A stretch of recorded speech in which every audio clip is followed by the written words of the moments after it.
怕事事都大度宽容，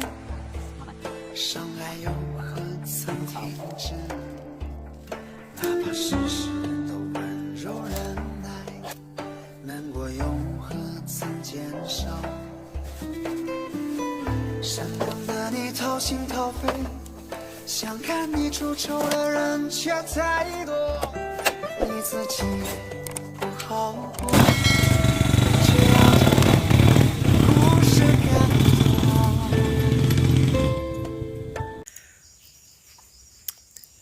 มาใส่บิดมือที่สองถ้าบิดว่าสิได้เข้าเมือเวียงแล้วเนาะแต่ประมาณวันขานตอนเช้าก็จะค่อยสิได้เมือมื้อนี้มาใส่บิดอีกคืนนึง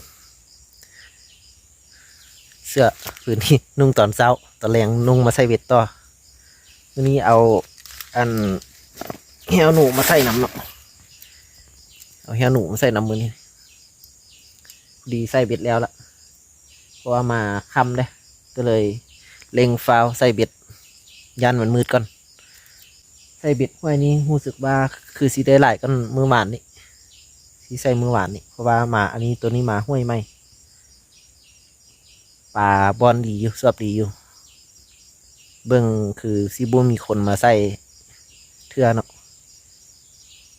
ห้วยนั้นพอดีว่าอายไปใส่อยู่2-3 เทือละก็เลยว่าได้น้อยลองท่าเบิ้งมือนี้แต่ว่าใส่เบ็ดโบหลายเนาะใส่เบ็ดประมาณมอง70-80 หลังแหละเพราะว่าเหยื่อขี้กระเดือนเหลือ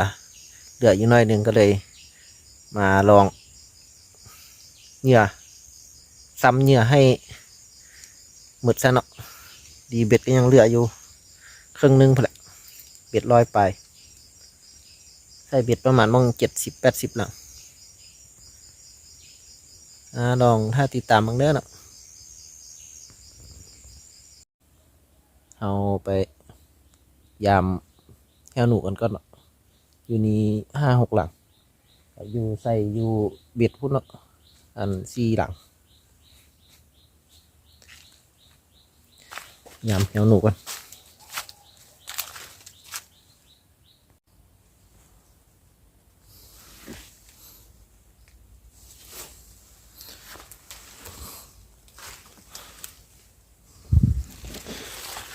หลังนี้ถึกตัวนึงหนูน้อยหนูทองขาวหนูทองขาวหนักไปถึก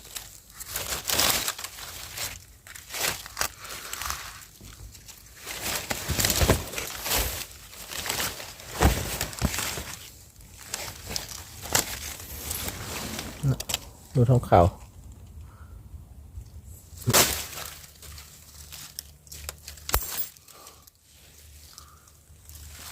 วันนี้ได้หนูตัวเดียวยังอยู่พุ่นอีก4 หลังมี8บนไซเบ็ด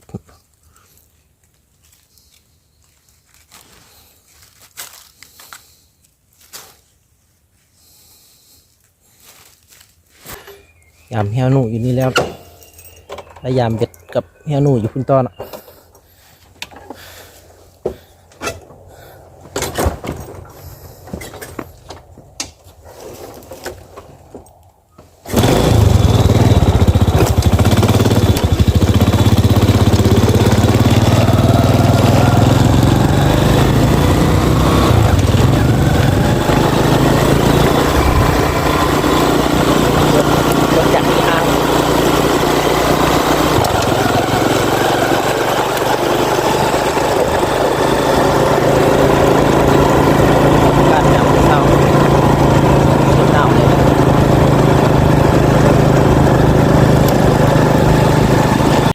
มาฮอดละเบ็ดเฮาใส่ยูรุม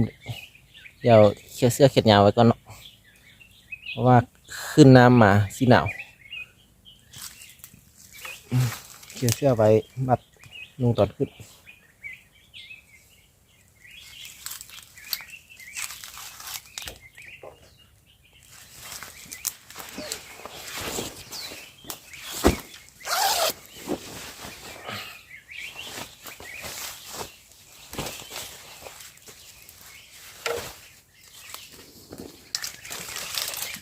คิดงอลงน้ำหนาวเฮงเย็นเฮง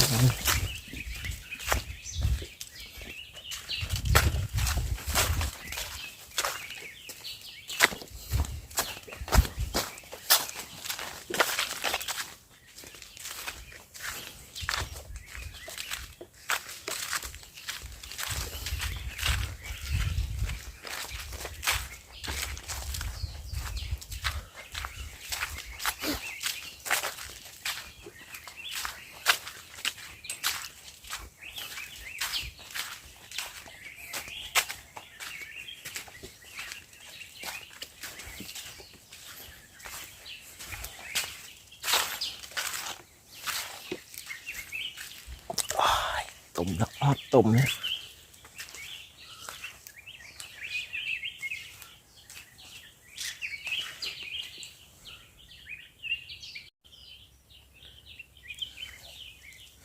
นี่เนาะเบ็ดเอาใส่กันนี่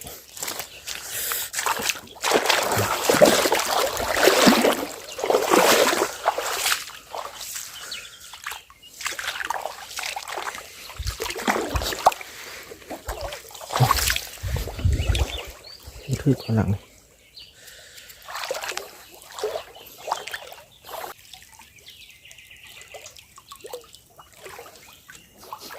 ปลาคอข้างหลัง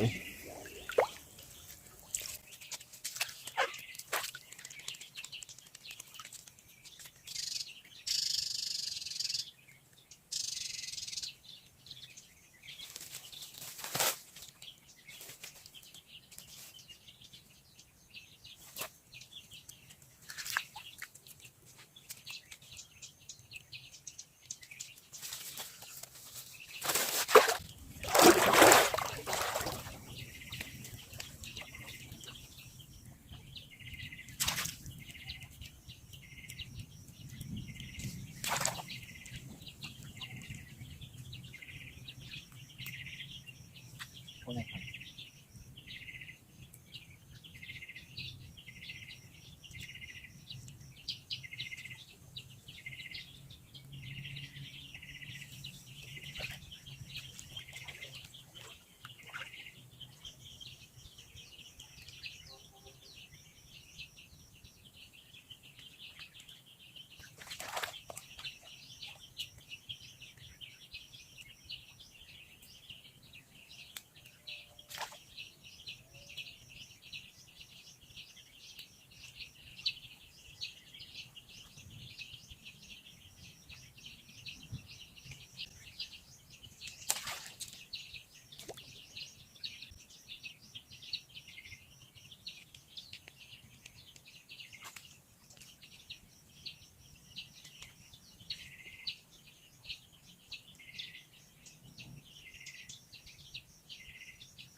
อันนี้ที่เกี่ยวแกะมือหาที่ปวดอะไร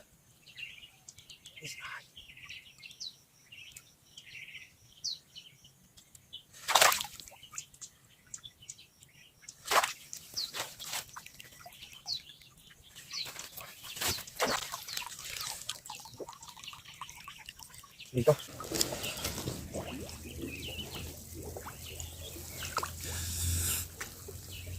สองหลังแยกเข้าหากัน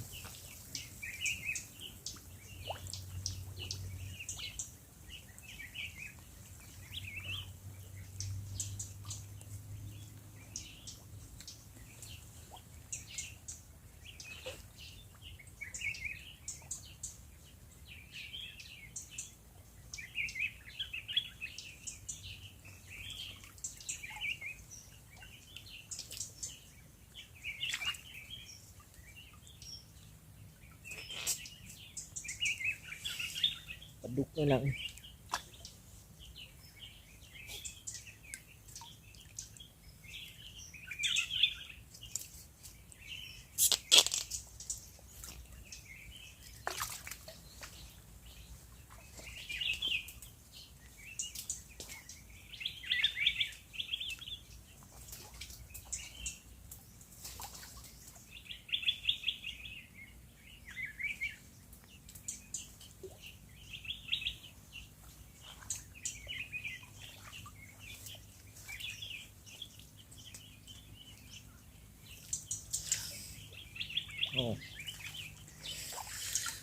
มาดแล้วปลาดุกกับปลาข้อ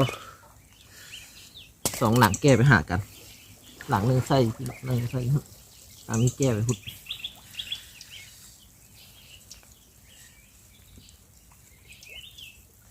ปลาดุกกระตุกใหญ่อะตายหมดแล้ว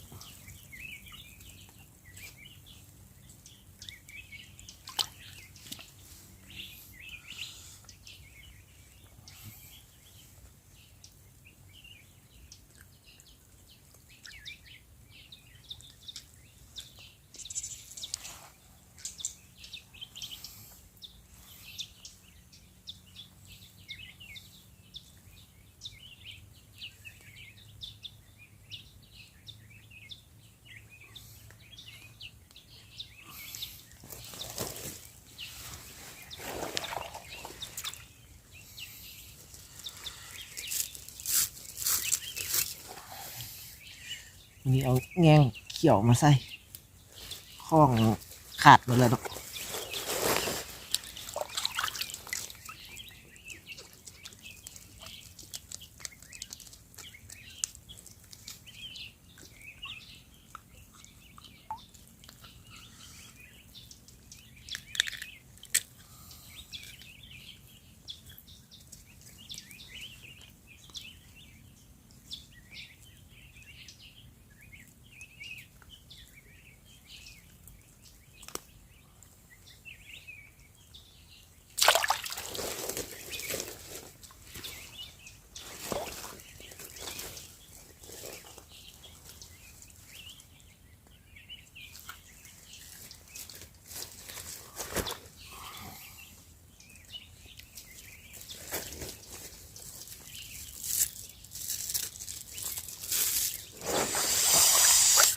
หนาว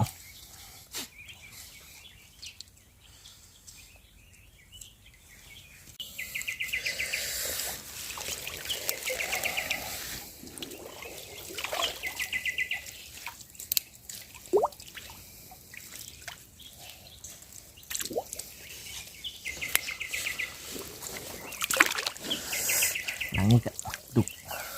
ตัวน้อยอยู่แต่ตัวงาม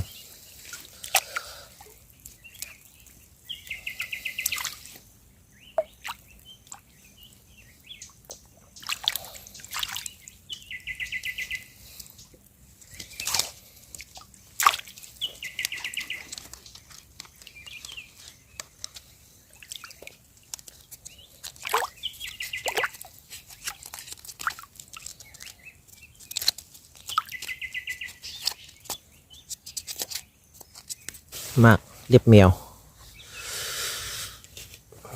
มากนี่สุดยอดเลยเนาะขันกินนี่ขันดูเก็บนี่สุดยอดเลยกินหมักสุกมันจะออกเป็นส้มๆหวานๆ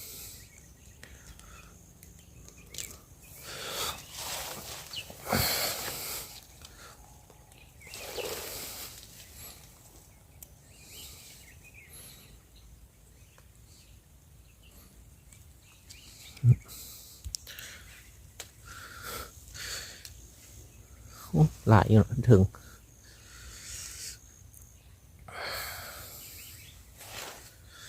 กินเลย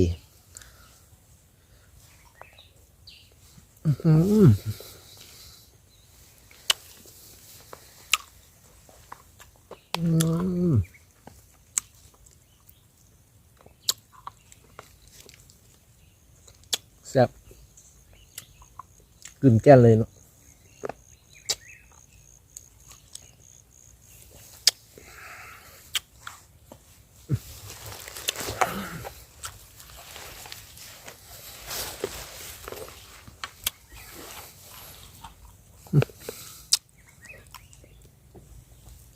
นกนี่มักขนาด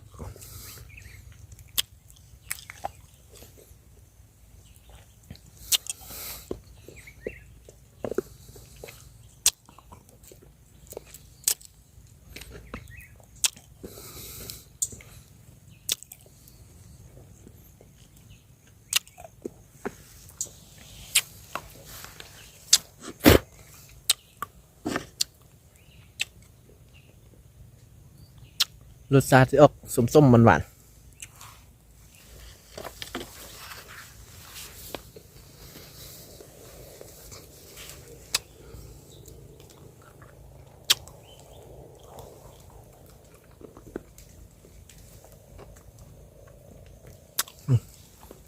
พยายามไปต่อนะ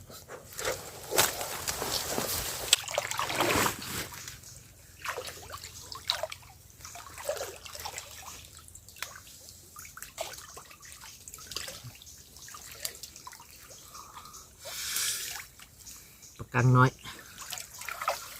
นี่ใส่ยามเยอะเยอะเนาะทึกปลาดุกปากกา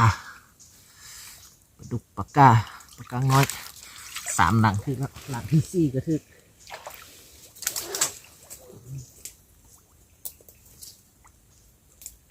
หลังที่4ทึกปลาคอ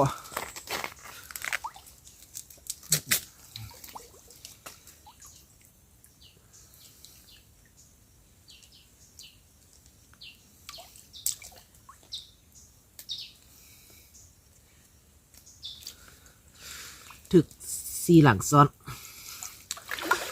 คักไปสุดยอดนาย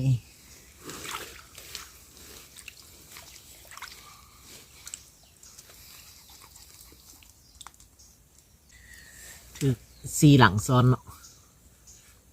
เหี่ยงกันเลย มีปลาคอปลากาปลาดุกแล้วก็ปลากังน้อย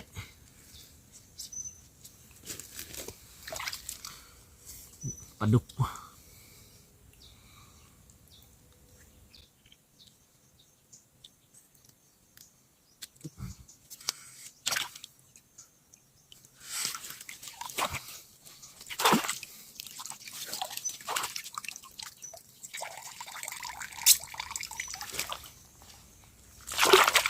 กาตุกไง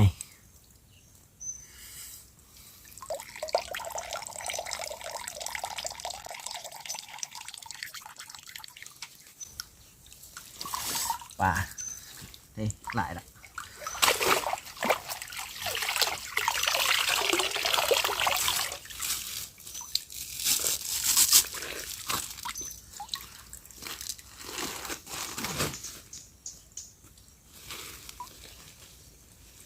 มีตก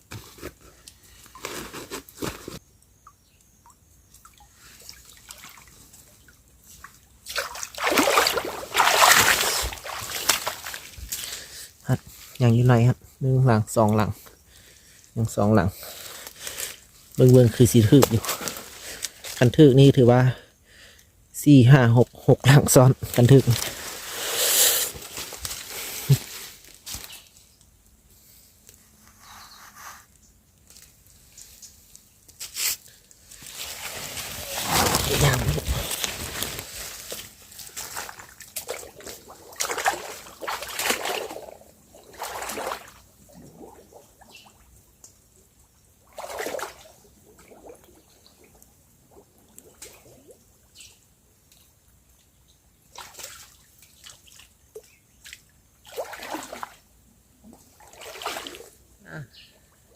5 หลังซ้อนละ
สุดยอดเลย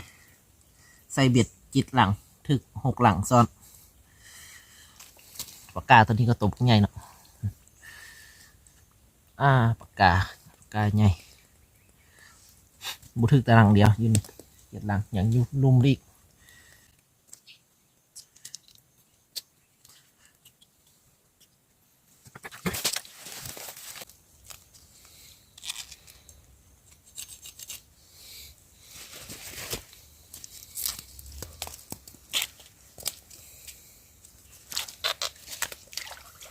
นะปวดเอี้ยนเอา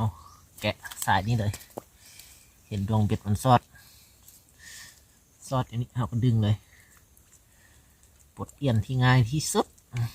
สำหรับเบ็ดป้อมเบ็ดฟองดึงเลยเรียบร้อย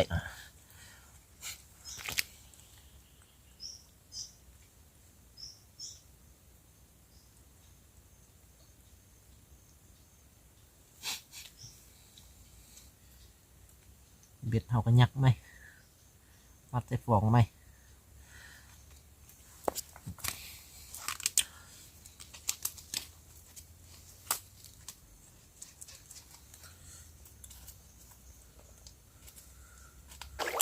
ตอนนี้เรายามเบ็ดแล้วเนาะเรายามเหี่ยวหนูสี่หลังยามกับดักหนูกระเตียบหนู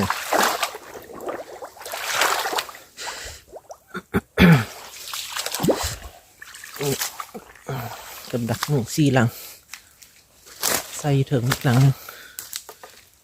งแล้วก็อีกถึงคุณ2 หลัง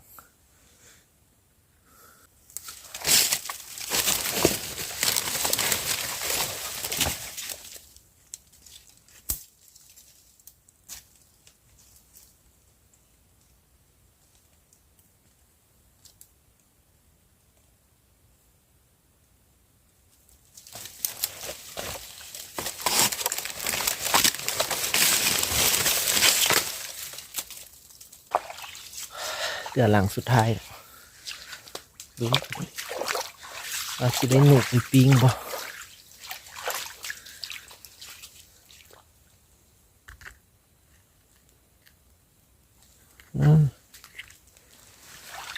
อันนี้ของเม่นเ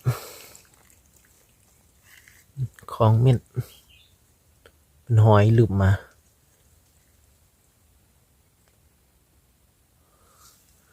ของเม่นมันคาบไหมนี่ได้มานี่ขึ้นไปนี่เนาะมันขึ้นไปมันข้ามห้วยมาขึ้นพุด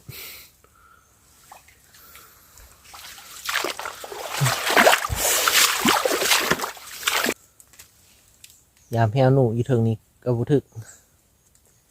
เอาสิออกเมื่อแล้วเดี๋ยวไปฮอดพุ่นไปฮอดรถได้เดี๋ยวสิเอาปลาให้เบิ่งว่าได้หลายน้อยซ้ำเลยได้หนูทองขาวตัวหนึ่งเนาะอยู่ลุมพุ่น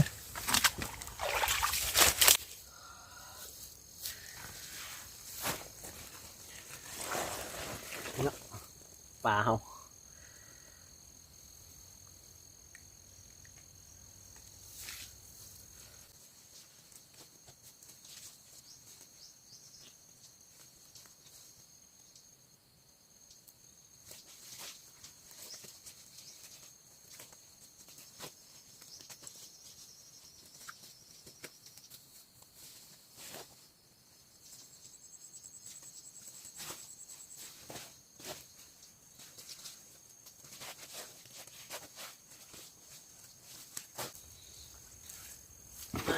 เบิ่งปลากัน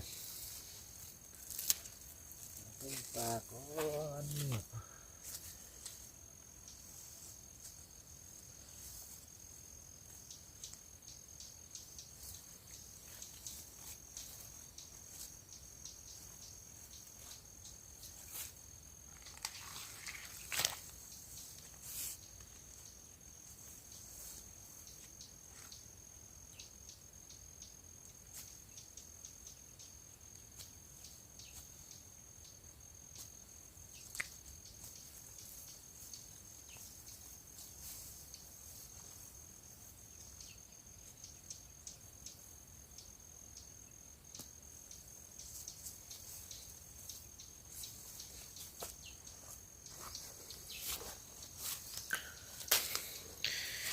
นี่เนาะปลาเอาปลาใส่เบ็ดเอียนบ่ได้หลายมือนี่เอียน2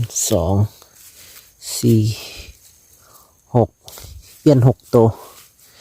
เอียนบ่ได้หลายคือเมื่อวานนี้พอมาห้วยใหม่มื้อนี้ค่อนข้างได้ปลาหลายอยู่มีปลาคอ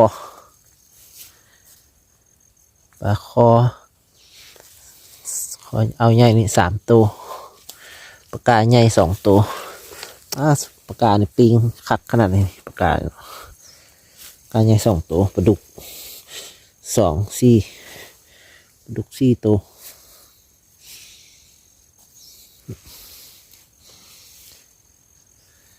ปลาของเขา